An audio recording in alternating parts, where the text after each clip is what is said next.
Mike, it's good to see you, Good to my see you, brother. How you man. feeling? I feel good. How are you?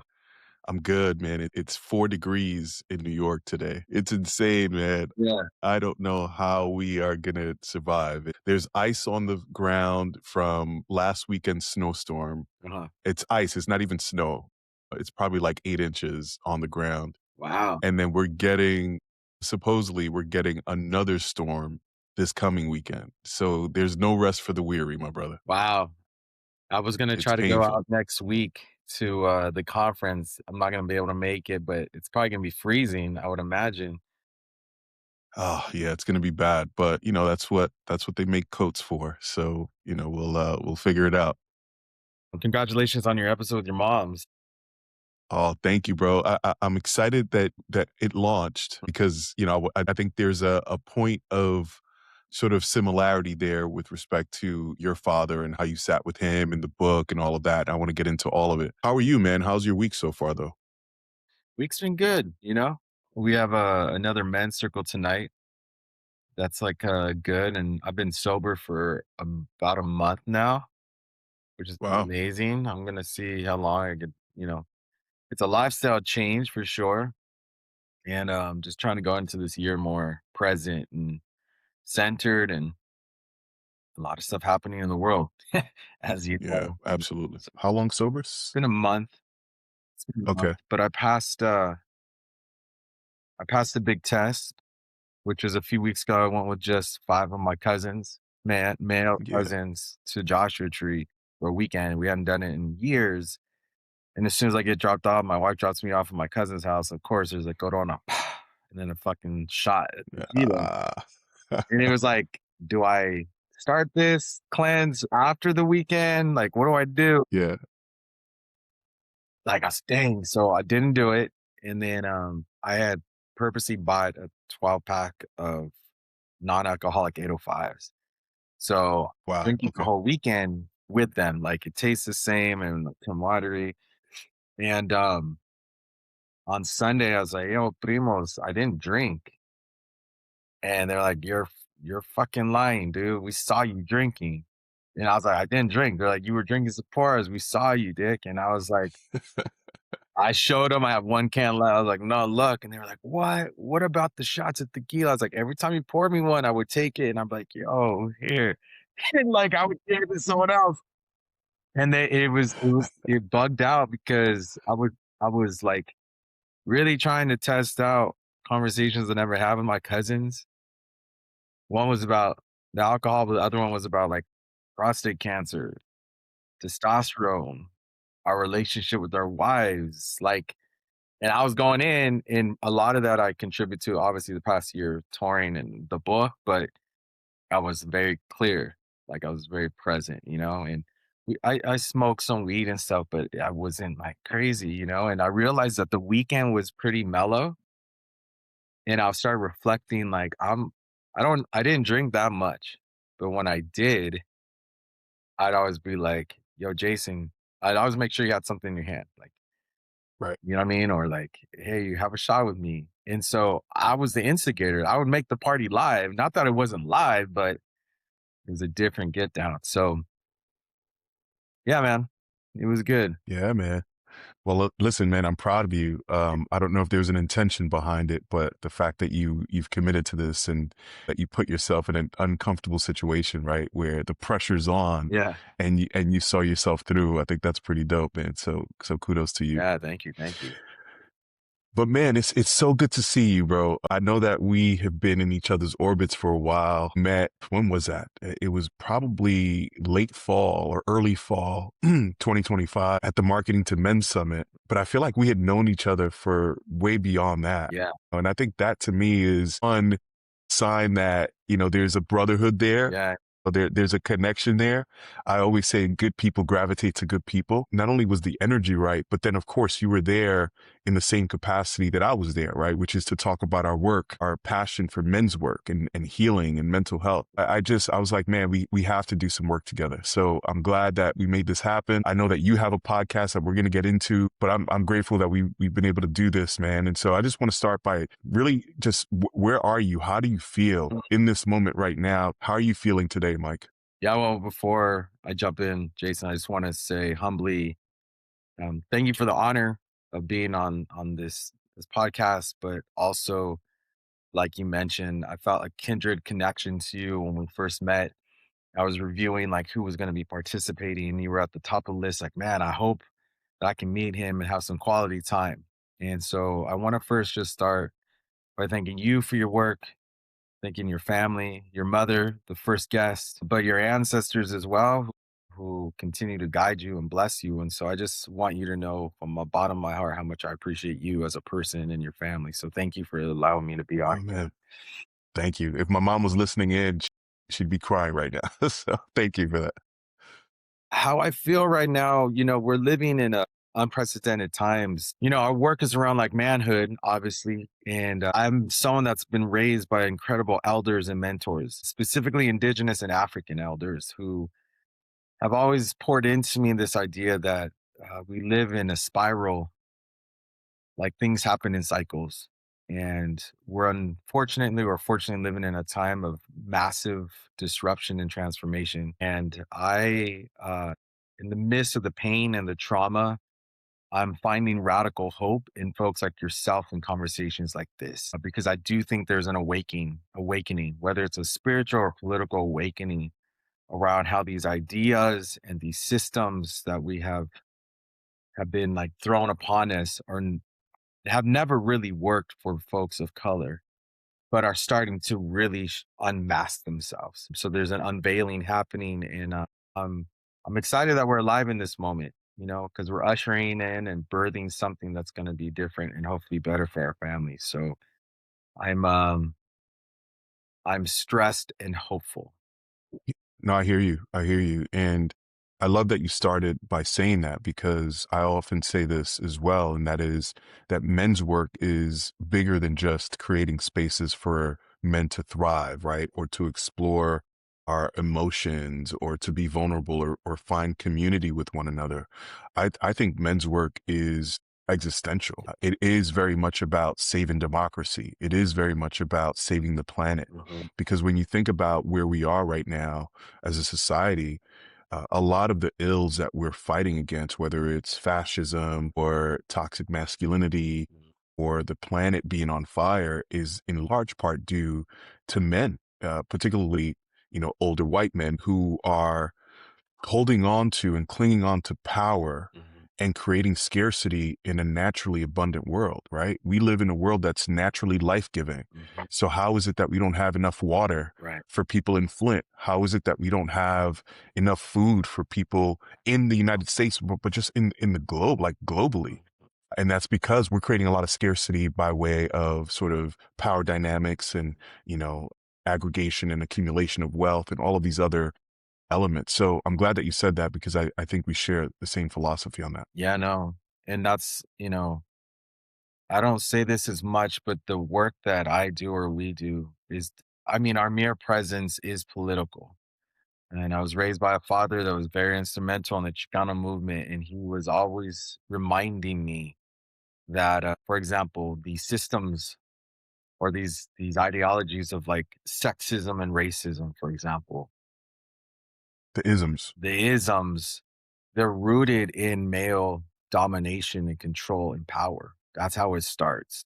And as someone that identifies as a cis straight male, I feel it's incumbent for me to show a different way of being in the world and to acknowledge my privileges, but also like the opportunities that we do have, like you said, Jason, to model a different way of being. And actually is just remembering the ways that we always have been ancestrally and traditionally, So Right. um it's an exciting time, but yes.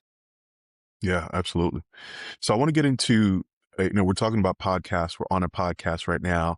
Mine is called Man of the House, El Hombre de la Casa. Mhm. It's an ambition that, in a role that a lot of us sort of grow up Mm. aspiring to achieve, or oftentimes it's actually thrown on us, right? Thrown upon us by the expectations in our families. So the book is called Sacred Lessons, Teaching My Father How to Love. Tell me about the inspiration behind writing the book and how it's informed the way that you're holding conversations with men today. Yeah.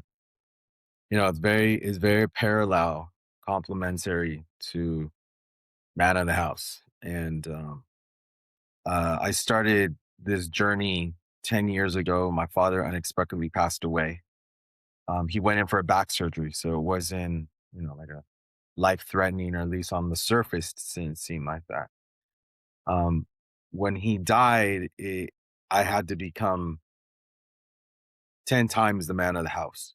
Um, my mom had never paid a bill in the 40, 50 years she was with my dad. I moved back home for a couple months just to get a sense of what was happening. And it was painful, because I had to plan a funeral and try to understand and grasp the reality of not having the most important man in my life. And a Mm, lot of the things that were left unsaid because it was not normal for fathers or, sons to have intimate conversations with fathers, at least not me. The only time I did would be when I was drunk and he was drunk, for example. And I started unpacking Jason and realized that a lot of the patterns that had led to my father unexpectedly passing early, I had unconsciously, consciously inherited myself. mm, So those behaviors of being emotionally distant from my wife, or not knowing how to ask for help, even to my closest friends, or just holding it in when I really needed to like let things out. I wasn't doing that. And I have two kids, and I was like, if I want to live longer than 66, which was the age my dad passed, that I had to do something different. And that's what ultimately led me to write that book. The real impetus at first wasn't even on the healing. And if I'm being honest, the real impetus was there's so many incredible, tens of millions of people that have made history possible that we never know about. And I really yeah. wanted to like memorialize my dad's work in the Chicano civil rights movement. And that was my impetus. And so I started writing a whole nother book that was his life story and his voice, until no publisher wanted to pick it up. And my agent was like, hey, they want your voice. And I didn't want to Mhm, share my voice because I was hiding behind his, because I didn't want to go into the grief and the pain that I was holding because I didn't know how to let it go. And that's when I started digging more into like our ancestral traditions and really having conversations with my mentors. And that's what led to the book. It was like my love letter to my dad and to my younger self, essentially, to just mm. live longer and be our authentic selves. What was the thing, if you had to name it, that was the resistance behind you sort of hiding behind your father and his voice and you being reticent to share your own? What was the thing that you were trying to hold? I think I was just afraid to change. I was, growing up, this dominant idea of what is a man uh, was something that, we've been ingrained in, we've been indoctrinated in, we've been conditioned to believe that we can't be vulnerable, we can't show emotion, or else we're no longer a man. And so I think I was afraid that would I be something less. And it's also this tension between my family's from Mexico. And so we're taught to be humble people. At least I was taught to be a humble man. And so I think I was hiding because I didn't want to really step forward into my own ashe. And I also Mm, was not certain about what's on the other side of being my authentic full self. Because I've been taught being like one of the few folks of color in all my school. Like growing up, my mom, I don't know your mom, but my mom's a straight Catholic. So she worked multiple jobs, bro, for me to go to private Catholic school. She wanted me to be a yeah, priest. So like yeah. that in in itself was, I was like the only Chicano sometimes in a classroom of like white kids in Ventura. And Mm, I learned how to code switch, and I learned how to like distance myself from the blackest parts of who I am. You know what I mean? And it was decolonizing the way that society wanted me to view myself and my family. And I felt mm. like manhood was so attached to that, was like my identity was like very connected to something. And I was like, but that's not who I am. Irony is my father was a Chicano studies professor, like Latin American studies, US history. Like, so he made sure I felt a sense of cultural pride, but the dominant culture is just so powerful. And so I just think I was afraid of my own shadow, you know what I mean? My own Mm. self. And Wow. so that was probably it, you know? I resonate with that so much, Mike, because I often say this. I am on a journey of self recovery, Mhm, not self discovery, mhm, and I can't take credit for that phrase. That's a Bell Hooks phrase. I think she said it in A Will to Change, or maybe All About Love. One of those. I think that what you just said, your story reminds me of that phrase because the idea that we are on a journey of becoming, right, who we are as individuals, as men, before we are even men, as society defines it, we're human beings, mhm. right? And you are your mother's son, you are your father's son, you are, a cousin to someone. So I think that the idea of going through that and experiencing that is it's a very challenging, very scary proposition when you have to, on top of that, throw in the social conditionings, right? Mhm. The ways that society tells us that we have to be a man and that script that we're given. You've been doing this work for a long time. And before we pressed record, you were talking about being in community with men. You lead these men's circles. Mm. Tell me what you're learning about yourself being in community with other men and creating spaces for vulnerability, for transparency, and for connection. Yeah. So I'm blessed that I'm a co-owner of a coffee shop called Tepito Coffee that's on the border of Altadena, Pasadena. And when the fires ravaged our city a year ago, we had to shut down operations, but a lot of our customers and a lot of folks I work with lost their homes. We started doing a lot of work just to provide support, both like, you know, basic needs to just holding space. And I have to give a lot of love to Yancey Cummins from Hands in the Soil. Him and I have been committed to each other into this process for a year now. We've been holding space for men. Um, and it's beautiful because he's a black man and I'm Chicano. So we're modeling black, brown love, but also like this is what brotherhood could look like and feel like. And so every other Thursday we hold space and it's become my Richard Reseda would say accountability pod. It's been my Right. place where I could fully like be myself and not be judged. I've I get so much out of it. It's like my vibration and energy is so high. And that to me is like why I do this work even more passionately now because of how I feel. It like energizes me for the next week ahead. And it shows me more than anything that we're never alone. Like we have each other, we're connected to the spirit world and we come together and hold each other in tender care and you know it's a mixture of spirit and somatic exercise to get the trauma out of our body and it's been beautiful to see like we've all committed to each other. It's like an AA class. We all come because we choose to be there and it's amazing because this kind of work as you know is happening all across the country. And a lot of Right. what I love about your work and just the things that we're doing, we're trying to not only normalize this work, but also like let people know it's happening in so many different neighborhoods. We just don't know about it. And that's by design. Like part of my purpose is let folks know like good men's work is happening. It's not happening. You know, we just Yeah. don't know on purpose because power and control needs power and control, you know? And Right. so it's been beautiful, and I just really wanna shout out the men that consistently come, who have dedicated to, like you said, their self-recovery and dedicated themselves to community care and healing. It's been an amazing journey, and, you know, we're going on year 2 now, and we'll see where it goes, but it's just been a profound impact on my life. Yeah, I mean, it's the work just for the audience. The Pito Coffee, part of the work is that you're creating opportunities for formerly incarcerated brothers as they re-enter society. I think that's really special work. And the thing that comes to me is, you said that the work itself replenishes you, Yeah, but I also know from experience that this work is emotionally and spiritually taxing yeah, if you're doing it the right way, yeah. right? If you're showing up with integrity. I wonder what parts of your life are really sort of calling at you. What parts of your life are asking a lot of you right now as you're doing that work? That's a great question. I think the parts that are asking a lot of me is to be more expressive and to show up more in public spaces like this and to be confident in my own story.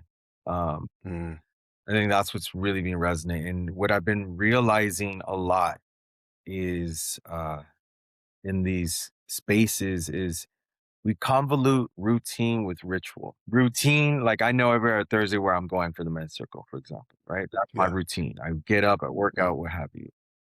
But the ritualistic element is you don't know what's going to happen. You give it up to spirit, you give it up to God. You can plan all you want, but if it's like you're saying the real deep work, then you don't know what the outcome is. And you have to just surrender and have faith that the medicine you need will come. And I right. think that is what I'm being called to do more, which is the scary part. Cause like I said, you have no control. Yeah, That's exactly. the deep healing work that's needed on a personal and a societal level Absolutely. right now. So, Yeah. Yeah. Absolutely. We tend to talk in echo chambers, right? So you have the online sort of red pill conversation, the so-called red pill, blue pill conversation that's happening with this conversation around men and masculinity and boys. Red pill being, the toxic mhm. parts of the internet, Yeah. right? That kind of thing.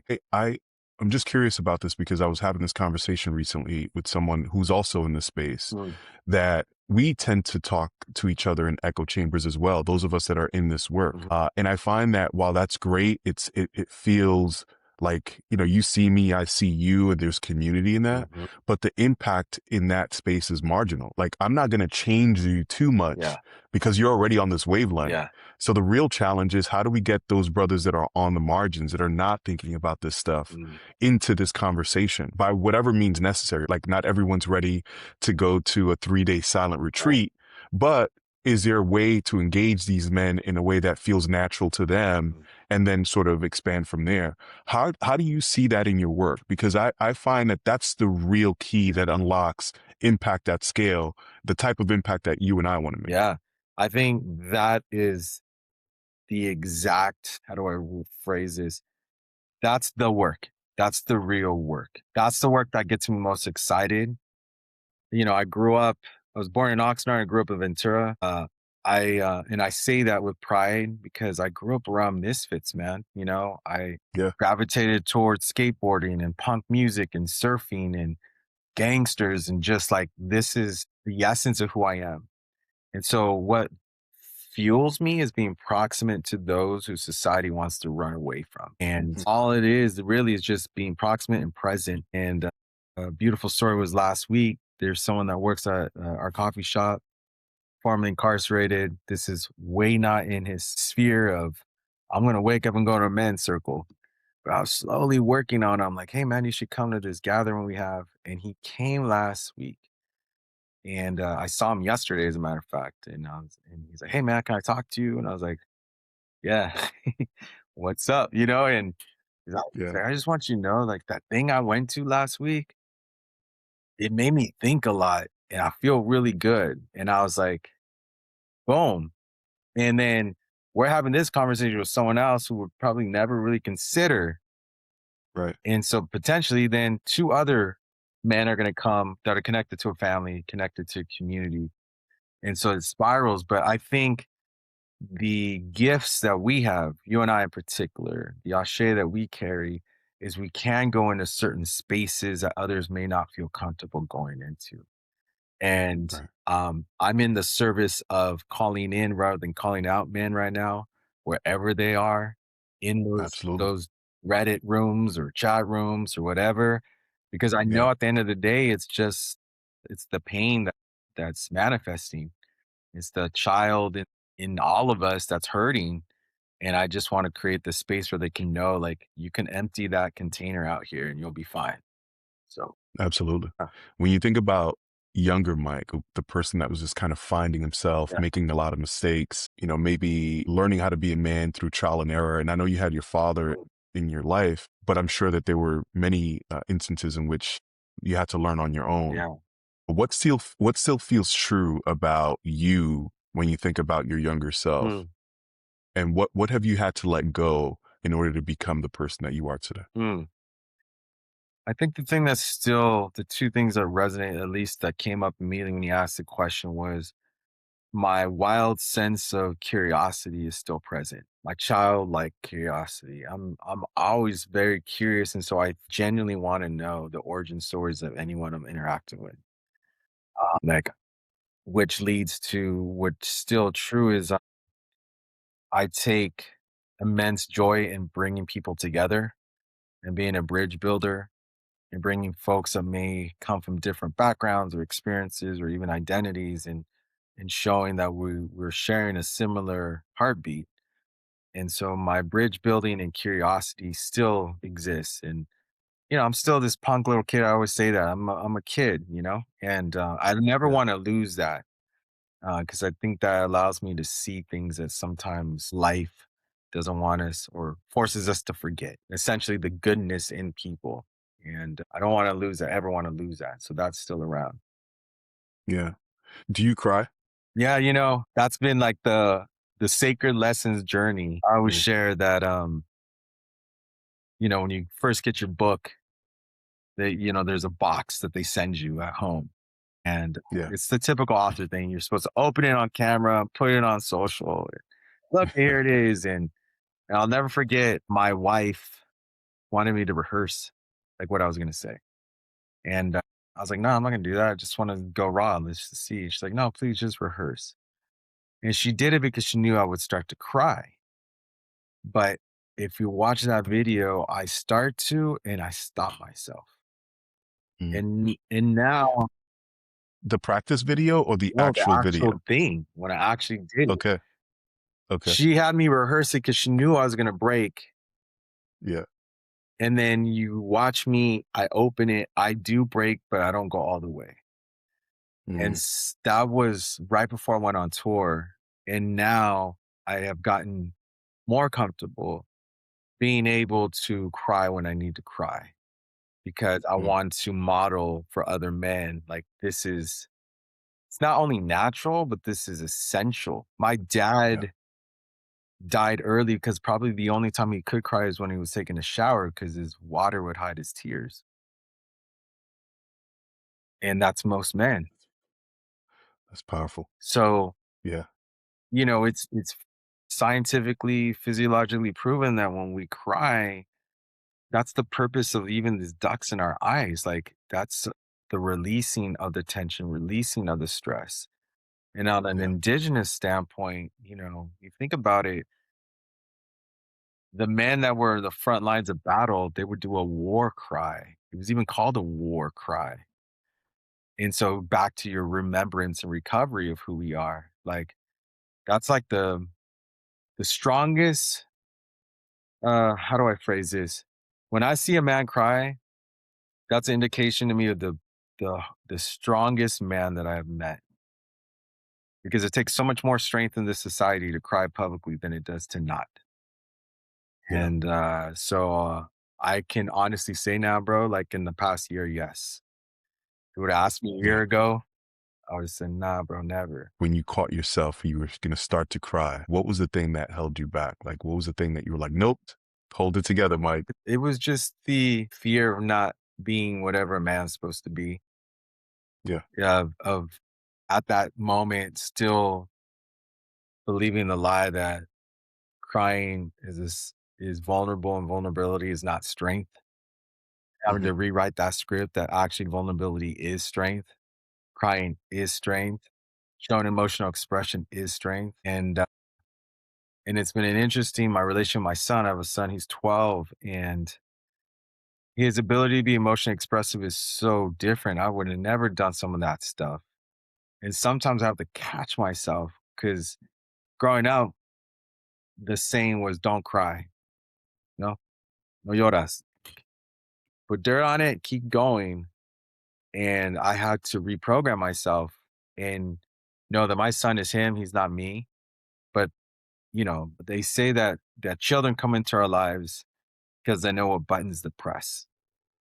Mm. They also say that, children That's true. I have a 24-year-old daughter, so I know all know. about that. So Yeah. that's the work, right? That's the personal Yeah. work that the spirit world ancestors want you to do before you transition. But Mm, like the only time I saw, for example, my dad fully himself as a human being was with his grandchildren. Like the things that he wouldn't do with me, like hold my hand or give me kisses on the cheek or say I love you. He would do all that stuff with his grandkids. And because Mm, one, it's society acceptable. And then two, they say elders and babies are the closest because one's going to the spirit world and one came from the spirit world. And so they can see each other in a different way than we can. And I'm mm, saying all that because what held me back when I opened that box of books for the first time was it's still not society acceptable for men to show emotion. It's mm. acceptable for us to show violent emotion, for example, but not these tender moments. So that's what was ultimately behind it. Man, I'll tell you what holds me back. Mm, What holds me back from crying is the fear that if I start, I'm not going to be able to yeah, stop. yeah. And that to me is, I don't have too many fears in the world. That's one of them. The other is living a life unfulfilled. But yeah, I've not cried in a while. Mhm, That's not to say that I don't emote. mm, I tend to get all of the symptoms of crying, yeah, right? Like the knot in your throat, yeah. the watery eyes, and I do feel emotion. Mhm, In fact, I feel emotions very deeply. I think I'm sometimes I think I'm a bit weird because I'm like, yo, I'm a man. I'm not supposed to be this sensitive, but I am. yeah, But I have not been able to allow my emotions to overtake me to the point where I'm just like mm, crying. I have thought about a few instances in my past where I have cried and they have been moments of real catharsis, man, like a literal weight. yeah, Some people say, yeah, I feel lighter. Like, no, I felt like physically yeah. lighter in those moments. So that's work that I'm actively doing right now, man. So That's thank beautiful. you for sharing that because it makes me feel like I'm not Yeah. alone in that trying to suppress it. But it also illuminates that I have a lot more work to do to sort of get to that point of allowing myself to emote. Yo, you should listen to this week's podcast, the Sacred Lesson interview with Jerry Theo, who's the founder of the Mm, National Compadres Network, which is an amazing network. He literally verbatim says what you just said. wow. He's crying in the whole interview as an elder, doing this work for 50 years. And he's saying that for men of Wow. color, you want it like the Western therapy says cry. And he goes, my fear is if I cry, I'm not going to stop because not only am I crying for myself, I'm crying for my father, I'm crying for my Hmm. grandfather, I'm crying for the men in my lineage who weren't allowed to cry or were murdered for showing any type of emotion. And Oh my God. powerful, powerful moment where he is crying as he's talking about his fear of crying. You see what I'm saying? And that's why the work we do is sacred work. Because if we can't do it in the safety of each other, then not only is our body dysregulated, because like you said, there's like a literal weight that comes off. But think about all the times when I want to cry and I don't. It's being stored somewhere. Not somewhere Absolutely. is The body keeps the score, right? correct. Correct. Yeah, you should listen to that episode because it's super profound, especially for Yeah, men of colors. I will. Thank you. All right, so let's shift gears for a Yeah. second. I'm going to ask you a word, and I want you to tell me the first thing that comes to mind. So rapid fire. Yeah. You ready? All right. Purpose, Bringing people together. presence, The gift of love, power, community, partnership, family, protection, children, play. music. I love that. So those six Mm, words are the six pillars of this life philosophy that I've developed for myself. I call them the six P's of Jason's operating system, okay, right? cool. So purpose, presence, power, Mm, partnership, protection, and play. And what I've tried to do in my life, not always, not, it's not a perfect science, but is really sort of look at my life through the lens of those six P's and say, how do I, one, redefine that for myself? mm, How do I self-author a version of presence, a version of power, a version of protection that feels good to mm, me? But then also, how do I start to embody that in a very real lived experience? mm. So I'm curious, like, do any of these resonate for you? Do you want to expound on any one of them, whether Mm. it's purpose, presence, power, partnership, protection, and play. I think the thing that wants to come out is the how interconnected all those P's are. Right. That my protection of children is because of my love of community, the family, and even when what was the last one you asked? The music Play. play. Ideally, our play would be how our profession. It's Yeah. coming to me that we would get paid to express the gifts that we brought into this world with. And obviously, we live in capitalism. So if you had enough money to do what you were brought here to do, then by default, you're providing and protecting those around you, right? In the larger Yeah. community. So to me, I love that. And I felt like the interconnectedness of all that was what was like ringing in me. Yeah. To me, the ones that I keep coming back to right now, I mean, I come back to all of them, but I would say in this week, if I had to choose two that are predominant in my mind, are play Mhm, and purpose, mhm. in terms of just living on purpose, not just with Yeah. purpose. I think a lot of times people talk about purpose as this thing that sits outside of us, right? But there's a reframe there where when you start to look at purpose as something that you embody, the ways that you show up in the world, I think it starts to really it unlocks something in Yeah. you, right? It allows you to move with more confidence and more certainty in the world.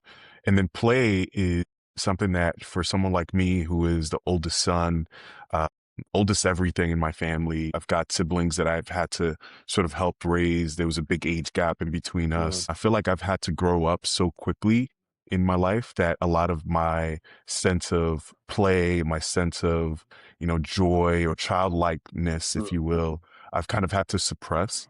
So now in my big age as an adult man, I'm trying to tap into play mm, more often. And so that's been a challenge, believe it or not. Everything else, whether it's purpose, presence, protection, all of those other qualities mm, have been relatively, I don't want to say easy, but I think I have good command of where I am in those mm, areas. Play is the one that I'm struggling with mm. because that's not something that we're allowed to do, especially not as men, Yeah. right? It's this, to be carefree. For me, oftentimes play has felt like irresponsibility. Mm. So I'm curious if that resonates with you. Yeah, I was thinking so much about how particularly like black and brown men, uh, we are society sees us older than we really are age-wise, for example. And then because of the structure, we're oftentimes having to do adult things in our young age. So we don't have the luxury of play, which should never be a luxury. Um, and yeah, it resonates strongly because even with me, sometimes I get insecure if I just want to dance, for example, right?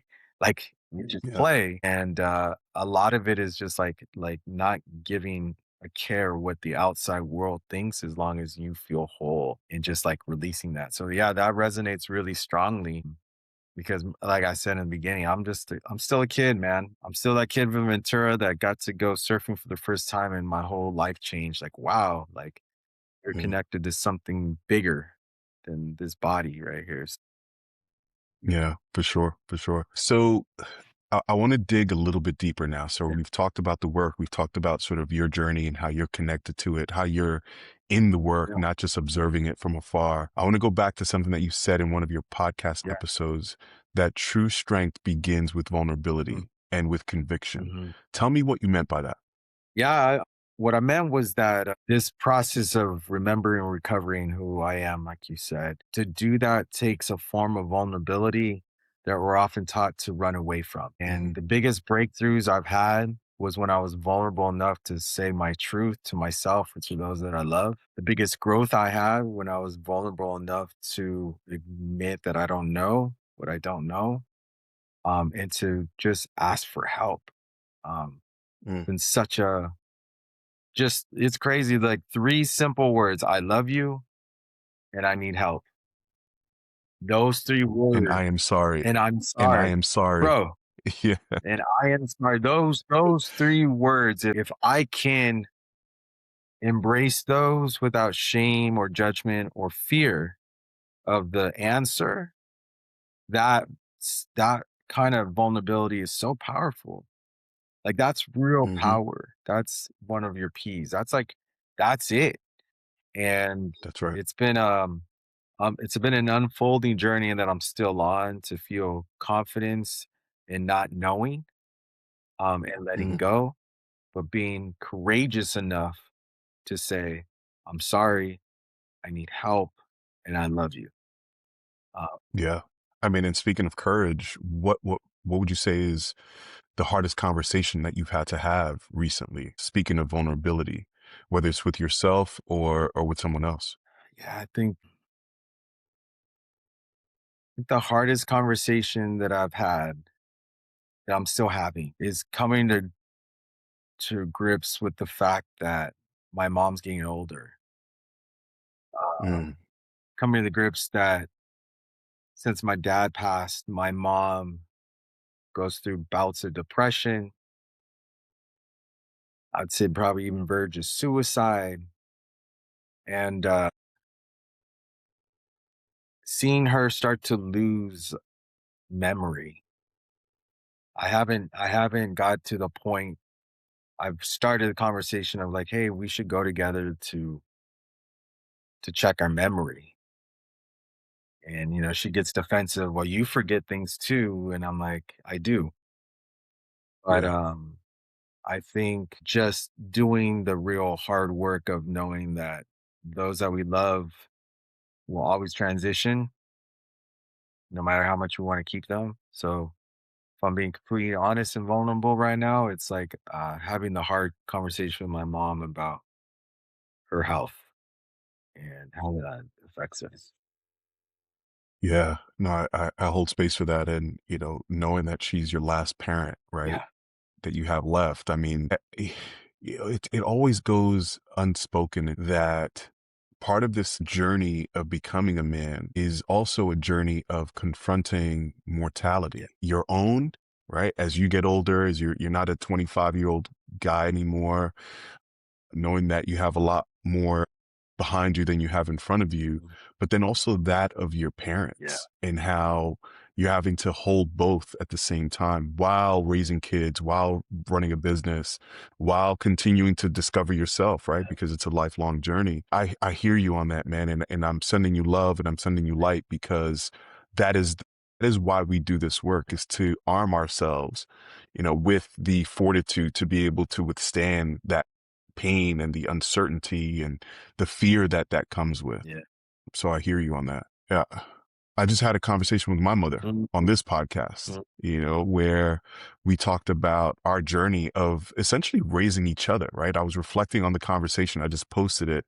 And I was like, what did we really talk about in this conversation? Yeah, it was about her journey coming to this country, immigrant woman raising 5 kids on our own, and then and then how she raised me. But what we were really talking about was how I raised her and she raised me. Right. And that's such a beautiful Yeah. story, right? Like the idea that our parents become childlike as they age and we become the adults, but there's still so much to learn from them and them from us. Yeah. So that's a beautiful lesson. It is. I was thinking about when you were saying that about I learned so much more about my mom in the writing of the book, Sacred Lessons, because I had to have honest conversations about her relationship with me and my father and my brother, and I had to own the parts that were harmful or are harmful. I put my dad up in a pedestal, and I had to acknowledge and accept that he's human, just like all of us, and flawed. Which means like his relationship with my mom, some of the controlling aspects and the dominating aspects, and how that brought us closer. And just, I've always been I'm a mama's boy. So Jason, I don't know if you know this, but I'm a straight Yeah, I mama's hear you. boy, man. Like I was born premature. I was in the hospital for months after I was born because I was born 3 months premature. I was a preemie baby. I wasn't supposed to survive, and I've always had a connection with her, and Hmm. I look out for her all the time. And now, as you're saying, like we become adults, they become more childlike. like it's a new relationship. I don't want to lose the old relationship, like you're saying, the evolving one, because I still want to be her little boy and I always will be. But being now the parent to a parent, or seeing like that's the trajectory where we all are going to go, it's a hard acceptance because, like you said, it brings up our own mortality. And Yeah. in the last 3 years, what I've been sitting with was the men in my life, specifically the African American men in my life that I'm closest to, have all been passing away before the age of 50. And we don't talk about it. And I'm saying, like, my friend Ibrahim, my friend John, like just folks that were brilliant, that were taken from us too soon. And I keep reflecting on, like, there is a racial component to all of this that we don't talk about enough. We have America and its relationship to race, we just are so uncomfortable. And it's the same thing with this idea of vulnerability. We're so uncomfortable, but when we don't talk about it, we lose the best of who we are at too young of an age.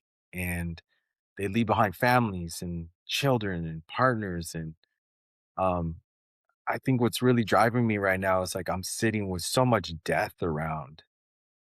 And, I've gotten a different relationship with death since my dad passed. And, we live in a culture that wants to stay young as long as possible. It doesn't see the beauty of growing old, doesn't see the beauty of transition. But I also miss my dad. I also miss Ibrahim. I also miss John. Like, I want them with me, because there was so much more they had left to give. And yeah, we Mm. can do, like, to the purpose. Like, I'm trying to live the purpose that I would hope they would want to do. And I'm also trying to accept, like, yeah, Mike, you don't have them physically, but I still talk to them, on a spiritual level. Ibrahim's up on my altar. Now John's up on my altar. Like, there's these people that are still with us, but selfishly, I want them here physically. And Yeah. I just love us too much, man, to lose us in the Yeah. time we're supposed to, if that makes sense. And again, I'm in my own journey of letting go because we're not God, but we are God. That's the contradiction. And so Yeah. when the time comes, the time comes. I hear you. What struck me about what you just said was the level of reverence and respect and dare I say love that you have for these brothers. So whether it's John or Ibrahim, your father, even just how much love you've expressed and just even watching you share what you just shared. The question that comes to mind for me is what is the connective tissue that creates that bond? Mm, Because there's so many men right now that are bereft of that level of brotherhood, that level of connection with other men. mm, We hear a lot, everything in the news about men and boys is this crisis of yeah. disconnection. And I get a lot of men asking me these questions around how do they develop brotherhood and bonds and relationships with other men? Well, it's funny, like, I was thinking about tying it back into your rapid fire questions. I really think it was the purpose and the play. Uh, and they say, like, mentees choose the mentor, brothers choose the brothers. But we oftentimes choose people based upon the fact that we share a similar fire. And so with like Ibrahim and John, they were both artists. They both like massive hearts for the world. And they were both like, ironically, now I'm thinking about your question, they were both curious. They were both bridge builders. So when you asked me early on, like, now, like, teasing this out in real time with you, I was attracted to them because we both shared this love of humanity and using culture and music and writing as a way to bring people back to home to themselves. And with both of them, I think there were private moments that I had, to answer your question specifically, where I was able to like break down and wasn't judged. In fact, that they did what you do so well. They modeled back and said, "Hey, I see you, and not only see you, but I I feel that same way. You're not alone, and there's reasons for why we are taught to do this or not do this.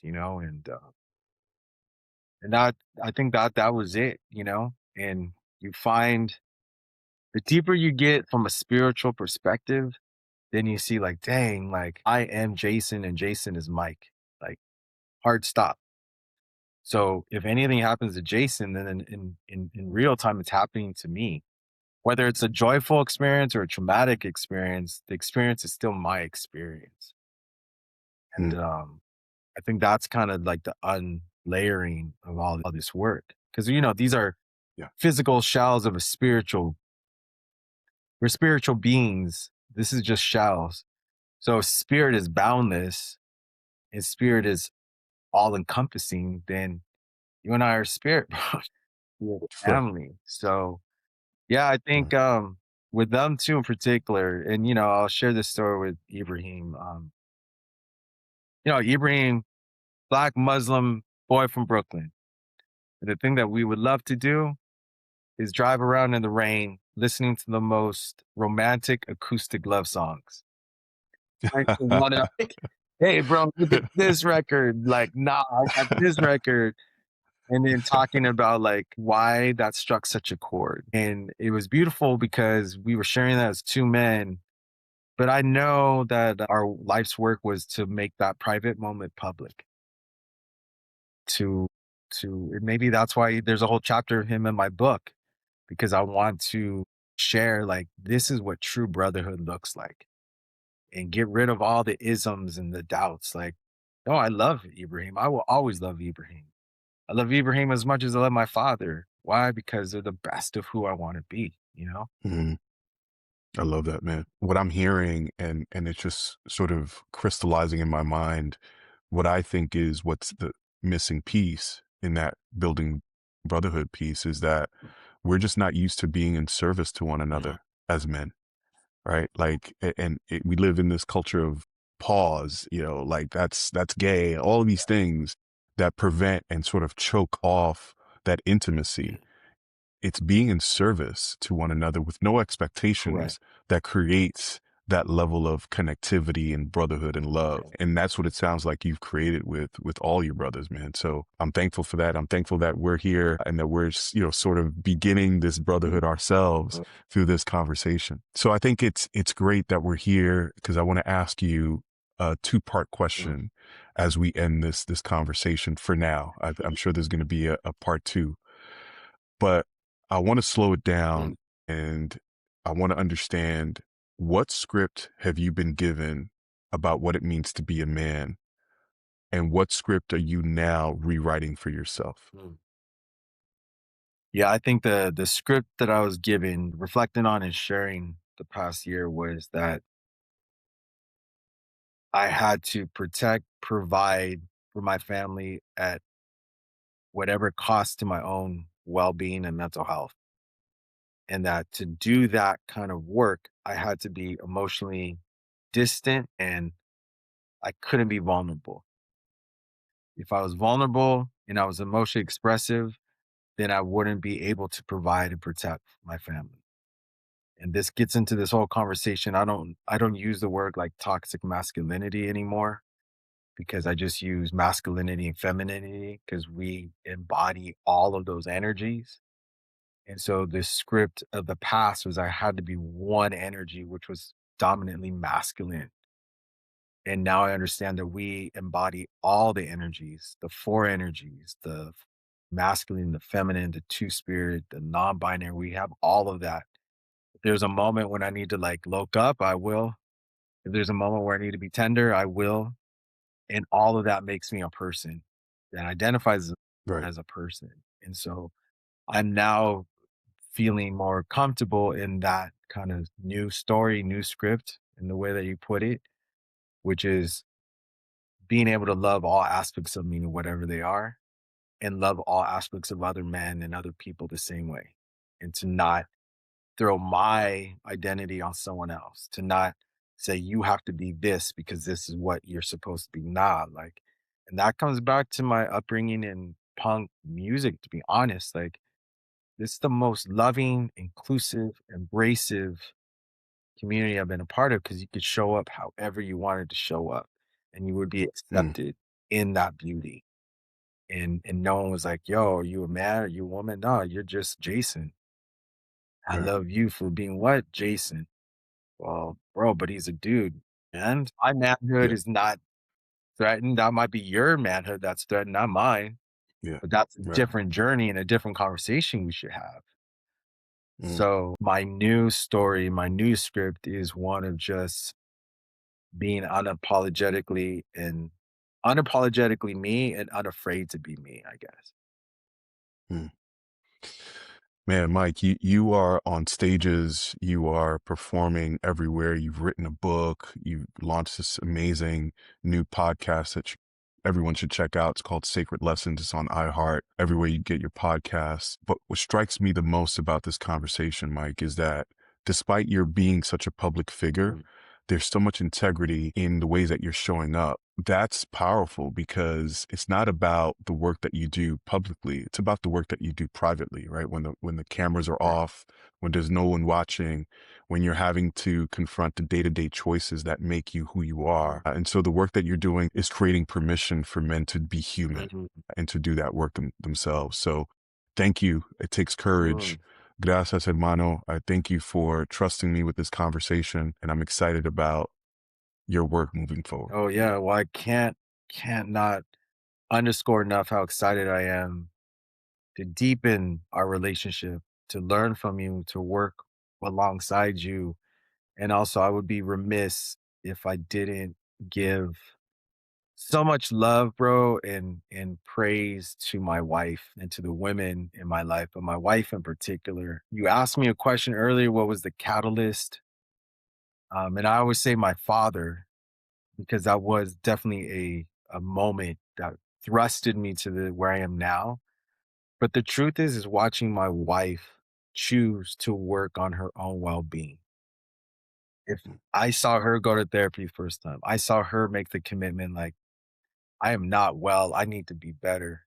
And that courage, she's the one that every day shows me that vulnerability is strength. And so I love you, Claudia, and I have to give her enough kudos because I'm only where I am because of the sacrifice that she's done for myself and our family. And so, and the women that keep me accountable, I appreciate you. The men that think the Indeed. same, I appreciate you. But I just want to say thank you personally, Yeah. Jason, for embodying so many beautiful identities, dude. I can't even like love the fact that like you're everything and expansive and you can talk to all of us. And so you know you have a brother in me and a friend in me to make sure that your voice gets to as many places that it needs to go because your ashe is radiating from you. And so I just appreciate you Yeah. very much. Thank you so much. I received that. Shout to Claudia, shout to Haiti, shout to all of the women in our lives that make us and contribute to who we are. This work is for us first, but also for you. So, Mike, thank you so much for joining me, man. Thank you. I'll talk to you soon. Sounds good. All right. Cool.